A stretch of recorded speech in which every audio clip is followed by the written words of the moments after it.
here with the much requested recipe for buttermilk biscuits.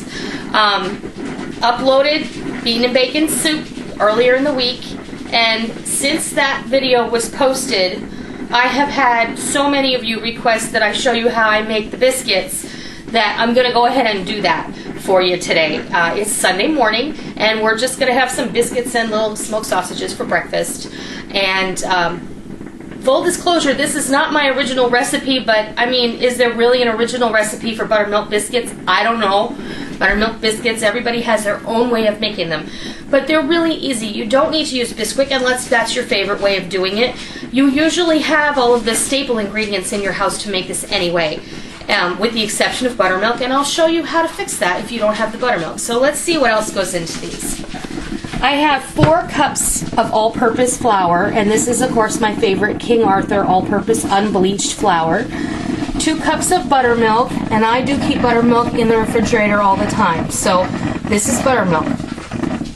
2 tablespoons of baking soda, baking powder. I knew I was going to do that. Baking powder. 2 teaspoons of salt and 1 teaspoon of baking soda, along with 12 tablespoons of cold butter that has been cut into cubes. Now let's address the buttermilk for a moment.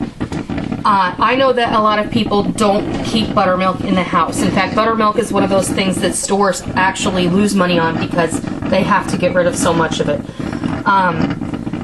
Buttermilk is fabulous as a meat tenderizer. It's great for a lot of things. I use buttermilk in my pancakes, in my biscuits, and a lot of other things. In fried chicken, you need to soak your chicken in buttermilk if you're going to make fried chicken. Buttermilk and Tabasco sauce, and your fried chicken will be fantastic. If you don't have buttermilk, use 2 cups of whole milk. 1 3/4 cups of milk. It doesn't have to be whole milk, preferably whole milk, and 1/4 cup of lemon juice or 1/4 cup of white vinegar. Now that's 1 3/4 cups of milk and 1/4 cup of acid, being vinegar or lemon juice. Is that right? Did I get it right? Okay, moving forward. Now we're going to go ahead and mix all this together. Mix your baking powder and your flour, salt, baking soda. So who are you talking to? Okay, I'm talking to the people. And I'm just going to take a whisk, and I'm gonna sift this. Did you know that if you use a whisk, you don't have to sift? With the exception of a couple recipes where I think it's absolutely necessary to sift your dry ingredients, this is not one of them. This will blend your dry ingredients together beautifully, and you don't have to go to the extra step of taking out the sieve or the sifter and, sifting all of this stuff together. You do it right in the bowl. The sifter the whisk works fantastic. All right, our butter goes in. I like to give the butter a toss in that. And then we take out the medieval weapon of destruction, the pastry blender. Now, I highly recommend, if you look for a pastry blender, if you don't have one, to please look for one that has an all-metal construction. Some of them have wires, like a whisk. Those don't work worth the crud. So, you want one that's like this.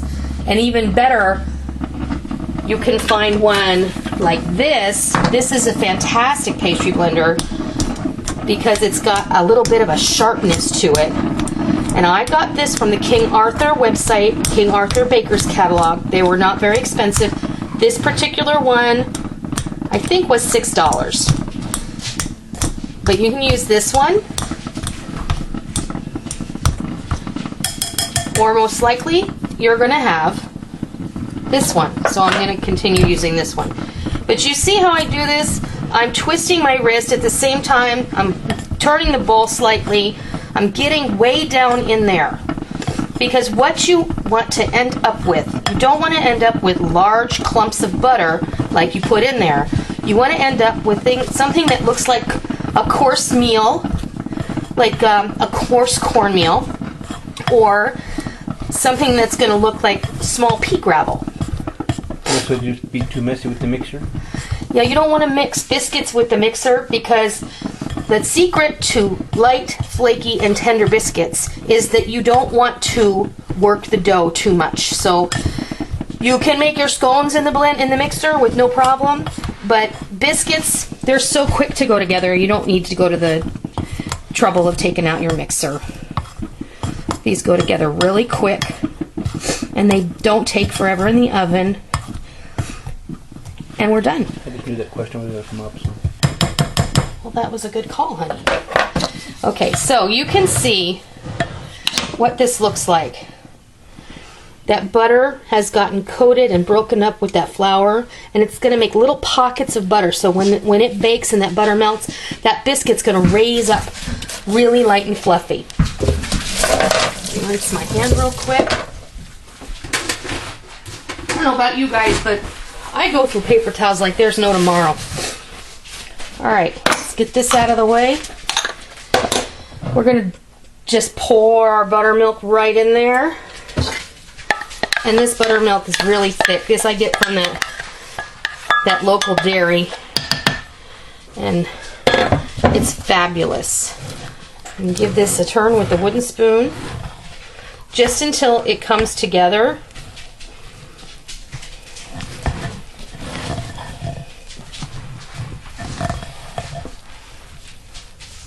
And you are going to make a bit of a mess, I will be honest with you.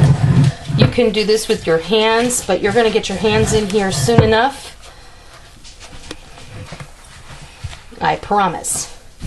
Alright. Next thing we're going to do, get out our trusty scraper.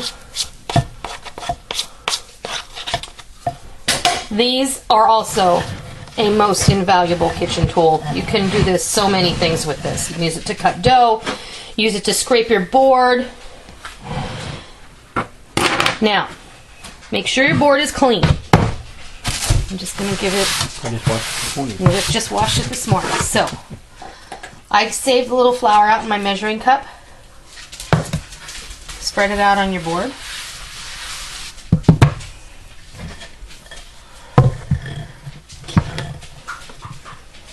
Now you can see that this dough is still, looks like it's not all the way mixed together. And that is exactly how you want it. Exactly how you want it. Now, sprinkle the top with some flour. Give it a little press. I'm going to just use my scraper to help me. Give it a few folds. And you will see the magic happen. It's just going to come together like it belonged together. Like me and Rick. Okay. Now, I'm going to flatten it out. And I'm going to fold it in half this way.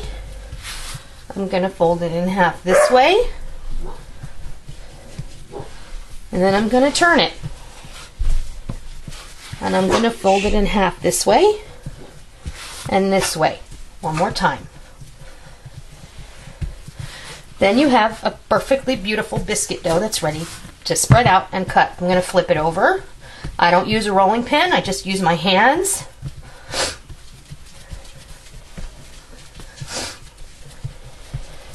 They're kind of like rustic biscuits. Well, I don't know how you make fancy biscuits, because biscuits are about as far from fancy as you can get. And you can see in this dough, I hope you can see the butter in here, and that's exactly what you want. Now, the way I folded it and turned it and folded it again, you're going to see that same application if you watch one of the greatest chefs in the world make puff pastry dough,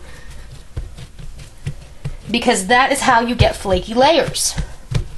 You just keep folding it in on itself, and that's how you do it. So, let me rinse my hands off.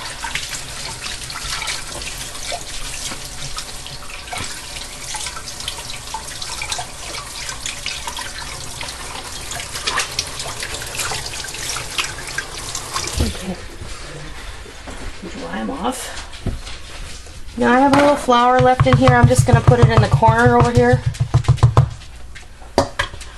And then you want to make sure when you cut. And please do not twist. If you twist, your biscuits will not rise up. They will fall over and they will look really wonky. Now I'm making biscuits with a larger cutter than I did the other night for dinner. You see, you want to handle these very gently. I'm moving them over here to a baking sheet that's covered with parchment paper.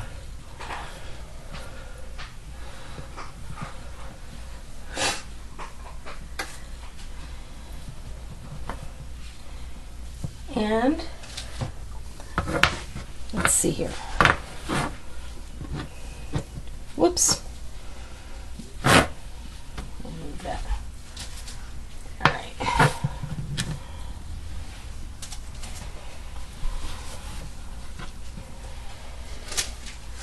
And this recipe makes a lot of biscuits. The cutter I used the other night, I have a set of nested cutters like this. I use the medium sized one, and I had more than 2 dozen biscuits. And no, we didn't eat them all for dinner that night, that's for sure. But I just let them cool on the baking pan. And when the oven was cool before I went to bed, I just stuck them in the oven.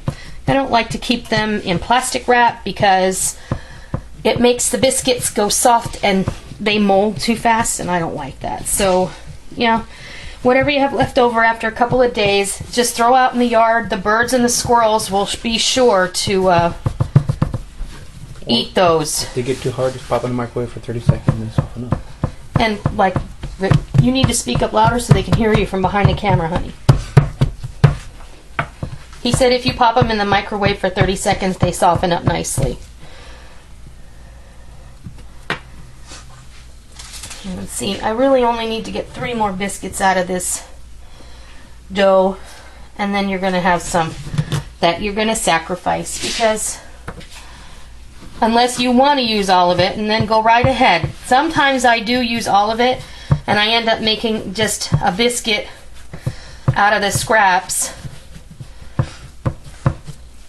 that isn't cut. It just looks so interesting. Okay, let's see. And the dough I have rolled out about the same thickness as this cutter, so I don't know, how thick is that? 1.5 inches? Not more than an inch. Yeah, 1.25 inches maybe. All right, so I have 2 daughters who would probably get very angry with me for letting those go away. So I'm gonna move my biscuits around on my pan over here so I can have a little extra room. Because biscuits don't really go to waste in this house.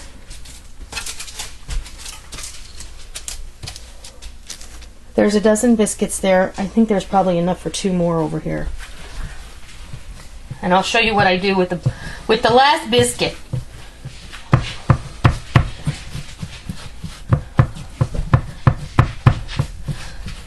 The 2 at the end are usually not pretty, but they're still tasty.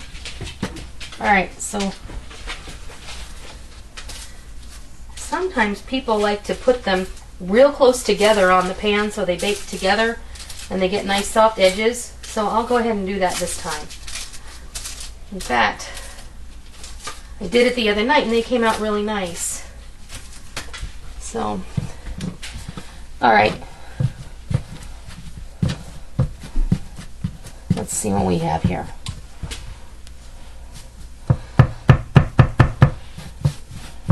What I usually do, and you're going to laugh at me,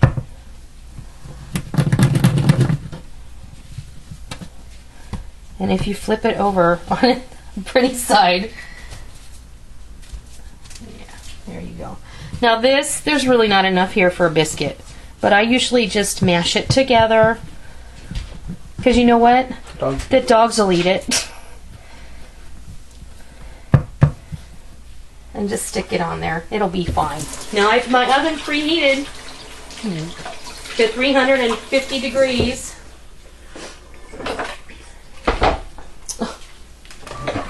They're putting on a show, huh? All right, I want to show you something. Where did my scraper go? In the bottom of this bowl. All right. You're going to get ready to clean up.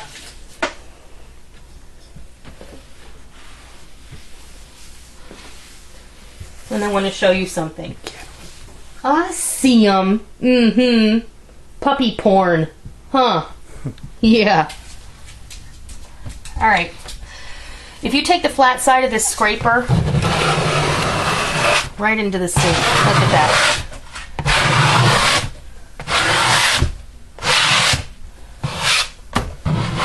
This is how they do it in the restaurants, folks. Only they usually have a bench knife which is made out of metal, but still, this little plastic scraper, just as effective, and I love it. And that's again a King Arthur. Oops, yeah, that's again a King Arthur product, and they have those available on their website, and I do not get paid to endorse them. I just love everything about them. And those scrapers are dirt cheap. They're like 50 cents a piece. All right, so here we have our biscuits. I'm 350 degree oven.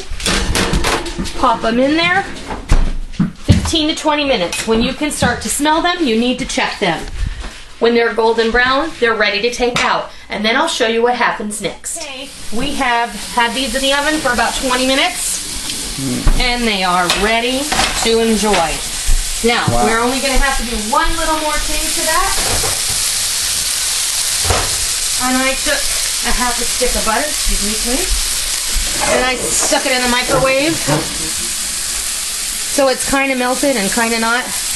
You're going to take your pastry brush. You're going to brush the tops of these.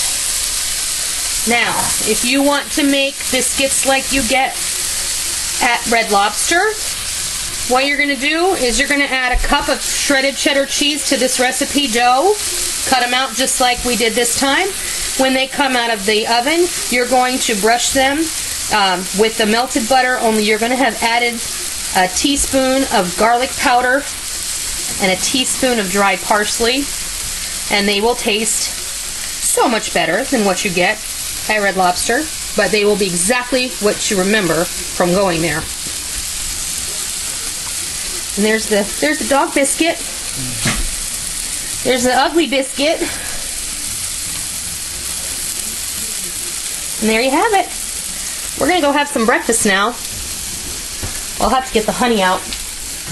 And then I'm getting ready to do another recipe for you guys. So hopefully I'll have both of them uploaded in the next couple of days. So there you have it. That's how you make my baking powder biscuits. And I hope you try this, and I hope you enjoy it. And until next time, I'll see ya! As an afterthought, it occurred to me that you guys might like to see what it looks like after it's split open. And don't accuse me of tempting you or anything. But there you go. A deliciously hot biscuit. Look at the steam. And I'm just going to take some more of that butter. There you have it. I already showed you how to make sauce, white gravy. All you have to do is chop up some sauteed sausage and throw it in there. You've got biscuits and gravy. Enjoy!